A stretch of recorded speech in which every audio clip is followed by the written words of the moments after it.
was a complete change of scene, heading off to New York City, where so many people had decided to go and make new lives, and a new chapter for them after the death of his wife and their mother.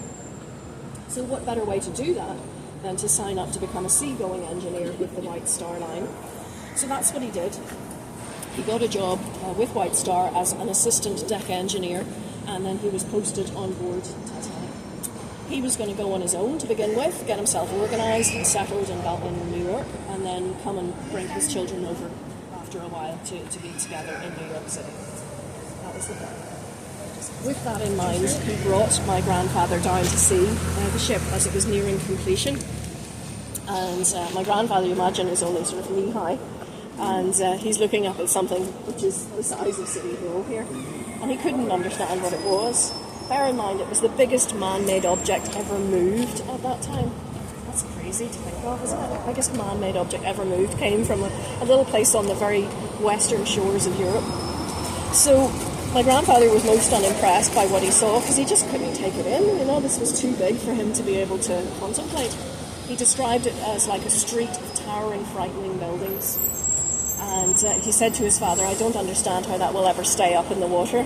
So that was an interesting comment, as it turned out. So the day came when Tommy had to say goodbye to his two sons and head off on Titanic on his sea trials out in Belfast Lough, and then heading for Southampton and then onwards to New York. And so because he was parting from his two sons, he got something as a little memento for both of them. And this was what he handed over just before he boarded the ship. He gave them each two 1912 pennies, and he said, "Don't spend those until we're all together again. Keep them as a memory of me." Do you know the expression, having got two pennies to rub together? That's where he was going, I think. He was going for a bit of a joke because he's a Belfast man and he doesn't want to show any emotion, you know, so let's make light of the situation. There you go, you've got two pennies to rub together. So my grandfather remembers having those pressed into his hand, and then the specific instruction, don't spend them until we're all together again.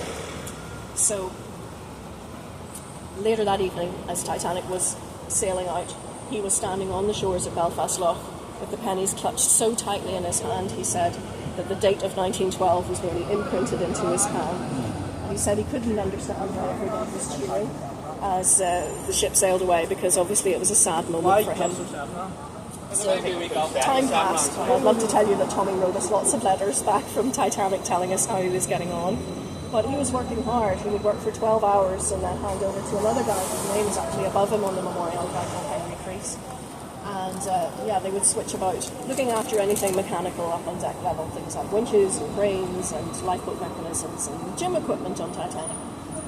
So the first that our family knew that anything was wrong at that point was when the newspaper headlines started to come back about Titanic and how it hit the iceberg and the big loss of life, and eventually confirmation that Tommy was not amongst the survivors. So then somebody has to impart that bad news to the two boys, that there's no going to New York, no reuniting with their father. They're going to have to stay in Bonnie Before, in the village, with their relatives. It fell to 11-year-old Ella to tell my grandfather, and she found him down on the beach where he used to spend his time sailing little boats that he'd made out of a piece of paper. And that's what he was doing when she came across him. She started to tell him what had happened, and then she watched as his little paper boat hit a rock in the water and quivered for a moment and then sank underneath. And that gave her the intro to tell him. She said, "Oh, right, your wee boat has sunk. Do you remember the big ship that your dad sailed away on? Well, the same thing happened to it. It hit an iceberg, a lot of people drowned, and your dad was drowned as well." It's a fair bit for a 5-year-old to take in, so he thought about it. He asked a few follow-up questions.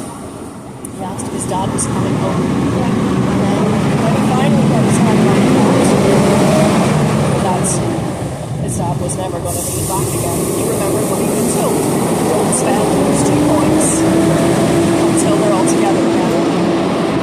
He made the decision that he never would spend them, and they've been passed down through the generations so that I am the custodian of them today.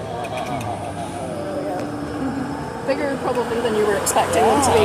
That's the size that pennies were back then, until about the 1970s, till we decimalised.